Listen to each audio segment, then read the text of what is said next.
Fazer a leitura da palavra segundo a sua tradução. As palavras de Neemias, filho de Elcanias, e sucedeu no mês de Quisleu, no ano 20, estando em Suzã, a fortaleza, que veio a Hanani, um dos meus irmãos, e ele algum de Judá, perguntei-lhe pelos judeus que se escaparam, que restaram o cativeiro acerca de Jerusalém. Aleluia. E disseram os restantes que não foram levados para o cativeiro, lá na província, em grande miséria e desprezo, e o muro de Jerusalém fendido e as suas portas queimadas a fogo. E sucedeu que, ouvindo essas palavras, assentei, chorei e lamentei por alguns dias. E estive jejuando e orando perante o Deus do céu, e disse: Senhor Deus do céu, Deus grande e terrível, que guarda o conselho e a benignidade para com os que aqueles que te amam e guardam teus mandamentos. Esteja, pois, atento os teus ouvidos, os teus olhos abertos para convires a oração do teu céu, que hoje faço perante ti, de dia e de noite, pelos pecados dos filhos de Israel, que pecamos contra ti, e a casa do meu Pai pecamos. Senhor meu Deus e meu Pai que está no céu, que eu venha diminuir, que tu venha crescer nesse lugar. Que teu Espírito Santo venha falar conosco nessa noite. Não aquilo que nós queremos ouvir, mas aquilo que teu Espírito quer falar à tua igreja. A tua igreja, meu Deus, que está, meu Pai, no sono da inocência, no sono espiritual, precisa de despertamento. Amém? Amém. Queridos irmãos, aperta teu cinto aí, segura bem, porque hoje o negócio vai ser sério. A palavra de Deus vai falar. Neemias, ele era um remanescente judeu. Ele estava no Império Medo-Persa, servindo ao rei Artaxerxes. A história diz que Neemias era um copeiro, um homem de confiança do rei, um homem que também temia muito a Deus. E a história diz que na ausência do rei e da rainha, Neemias cuidava do palácio real e dos utensílios do rei. Amados irmãos, veio o mensageiro de Jerusalém, o irmão de Neemias, Hanani, veio até o encontro dele e disse: olha, Jerusalém está devastada, Jerusalém está em ruína, vim te trazer essa mensagem, porque nós estamos numa situação muito complicada. A Bíblia diz, irmão, que Neemias, sabendo dessa notícia, ele foi orar a Deus. Ele foi jejuar a Deus. Ele foi clamar por Deus pela graça e misericórdia do Senhor. A oração de Neemias não foi aquela oração de um dia, de 5 minutos. Ele passou mais ou menos 3 meses orando e jejuando. Ele recebeu essa notícia no mês de Quisleu, no calendário hebraico. No calendário romano era no mês de abril. Ele começou a orar no mês de Quisleu, buscar intensamente, se humilhar para Deus, para clamar para que Deus tivesse misericórdia do pecado do seu povo, dos seus pecados. Então assim ele orou para que Deus também tocasse no coração do rei Artaxerxes, para deliberar, para ele ir a Jerusalém, reconstruir os muros. E a história diz, irmão, no capítulo 2, que Neemias estava com seu semblante triste, e ele foi servir o rei. De repente o rei se depara com Neemias com seu semblante abatido, triste, angustiado. E o rei pergunta para Neemias: o que tu tens? É tristeza de coração ou tu está doente? Neemias disse para o rei: viva o rei, na presença da rainha. Mas eu tive orando ao rei, ao Senhor dos céus. Clamei para que Deus, eu orei pelo meu povo que está em ruína. E ele perguntou: o que tu me pedes agora? Eu te peço, rei, que me delibere para eu chegar em Jerusalém, para que eu possa reconstruir os muros de Jerusalém. Quantos dias te dará a tua ida e a tua volta? Me proveu o rei um dia e a hora para que eu possa ir e voltar. Então o rei Artaxerxes deu um decreto para o rei, para Neemias, decretou e carimbou: vai, você tem o meu decreto para chegar em Jerusalém. E tem mais, vou te governar a governador da Judéia.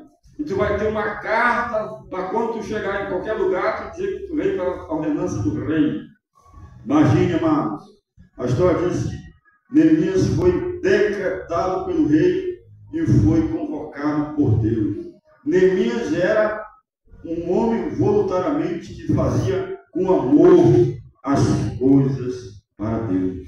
Imagine, quando ele vai viajando, ele chega em Jerusalém, ele se depara com as portas em ruína, as 12 portas em ruína, os muros destruídos. Olha, amados, o que eu quero falar: Neemias tinha compromisso com o homem e com Deus. Sabe qual foi o erro de Israel? Foi quando Deus levantava o homem para orientar o povo, eles não davam ouvido ao porta-voz de Deus aqui na terra. Eles sempre negavam, eles sempre desrespeitavam os homens que Deus levantava. Eles sempre rejeitavam, não deram ouvido à voz de Deus. E Deus levanta uma profecia através de Jeremias que eles iam ser levados para o cativeiro e passar 70 anos num cativo, sem a presença de Deus, na miséria, doente e sob maldição. Quando nós desobedecemos a Deus, vem a disciplina do Senhor para o povo dele. Vem a doença, vem a miséria, vem tudo dá errado, tudo que você quer tocar não consegue ir para frente, porque o homem não obedece a Deus. E assim estava o povo no cativeiro, 70 anos no cativeiro, pela desobediência deles contra Deus. Aleluia, Deus. Mas preste atenção, quando Neemias chega em Jerusalém, nomeado a governador, com decreto do rei, ele orou mais 3 dias a Deus. Ele pediu mais 3 dias para Deus dar uma direção. Ele pediu para que Deus, como é que ele ia começar a reconstrução dos muros? Como é que ele ia lidar com a situação de Jerusalém? E Deus deu uma direção para ele, que as portas dos muros começassem pelas portas das ovelhas.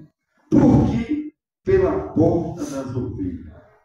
Jesus disse no Evangelho de João, ele falou bem claro, capítulo 10, versículo 9: eu sou a porta das ovelhas.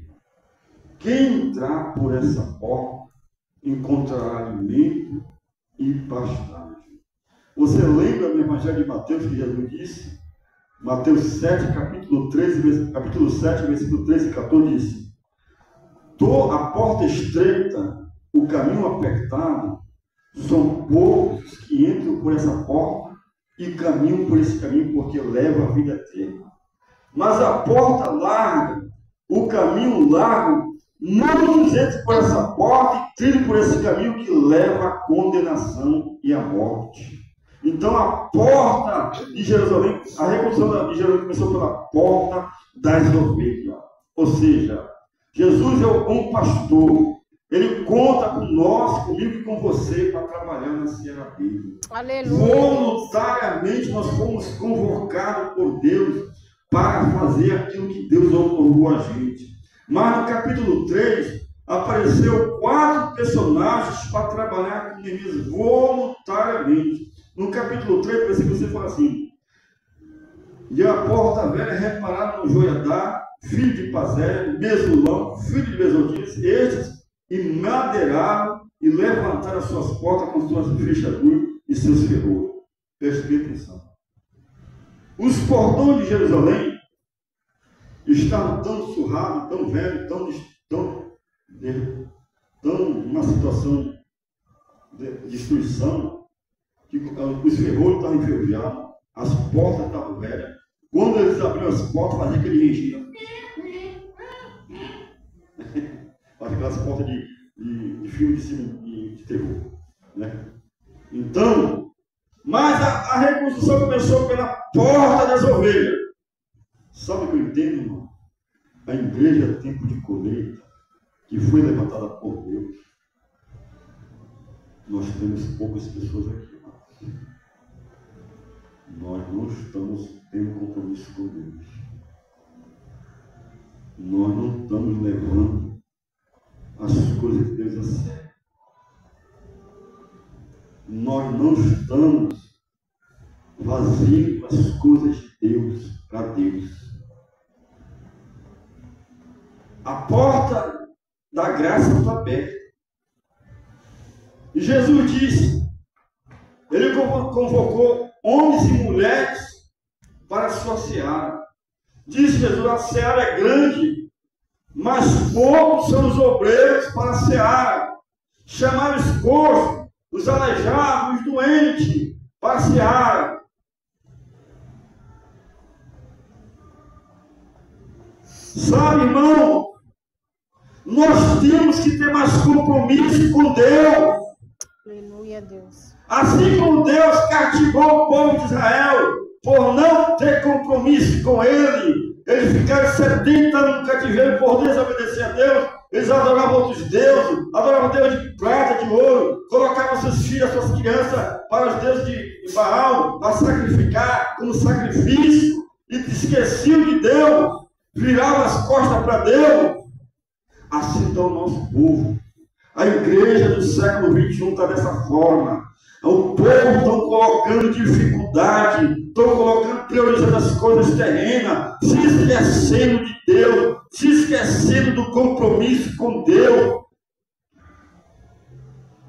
A Bíblia diz que compareceu Joiadá. Quem é Joiadá? A palavra Joiadá no hebraico significa Jeová conhece. Aleluia. Quando nós fazemos a obra de Deus por amor, a Bíblia diz, em 1 Crônicas, capítulo 15, versículo 59, assim: irmãos, sede firme e abundante na obra do Senhor, porque o vosso trabalho no Senhor não é em vão, tem uma recompensa. Quando nós fazemos por amor a obra de Deus com sinceridade, nós temos uma recompensa não do homem, temos uma recompensa de Deus. Aleluia, Deus. Deus reconhece o teu trabalho que você faz por amor. Só o fato de você chegar nessa igreja, a igreja é suja, vou varrer essa igreja aqui, vou limpar essa obra. Se você está vendo que está suja, chega, pastor, eu quero limpar a igreja, vou limpar a igreja, vai, irmão, porque você está fazendo por amor a Deus. Aleluia, Deus.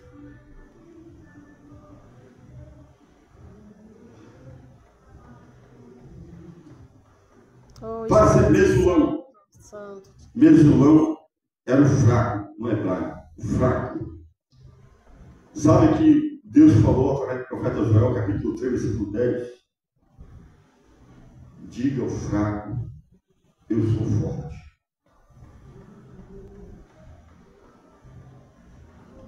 Irmãos, eu aqui tiro o chapéu para algumas pessoas que têm se empenhado nessa obra. Se o homem faz isso, admira, imagine Deus. Quando o homem se entristece, que o ser humano, está fazendo a obra de Deus, relaxadamente, se entristece, imagine Deus. Quando eu